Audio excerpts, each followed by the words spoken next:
இப்போது புதிய அறிமுகம் ஆச்சி ஹோட்டல் சாம்பார் 50 கிராம் ரூபாய் 20 மட்டுமே.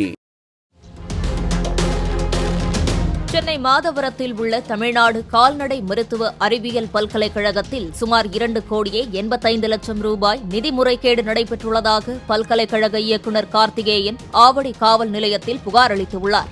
புகாரின் பேரில் கால்நடை மருத்துவ காப்பீட்டு அறக்கட்டளை, தற்காலிக செயல் அதிகாரி வடிவேல் மற்றும் சில நிறுவனங்கள் உட்பட 12 பேர் மீது வழக்கு பதிவு செய்யப்பட்டுள்ளது.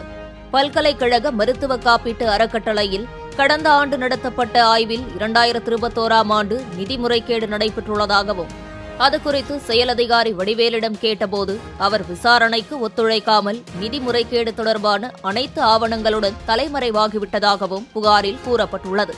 அத்துடன் பல்கலைக்கழகத்துக்கு சொந்தமான 12 வங்கிக் கணக்கிலிருந்து வடிவேல், கல்வி மைய பெண் உதவியாளர் ரஜினி உட்பட 12 பேரின் வங்கிக் கணக்குக்கு 2 கோடியே 85 லட்சத்து 38,000 ரூபாய் முறைகேடாக அனுப்பப்பட்டுள்ளதாகவும் புகாரில் தெரிவிக்கப்பட்டுள்ளது.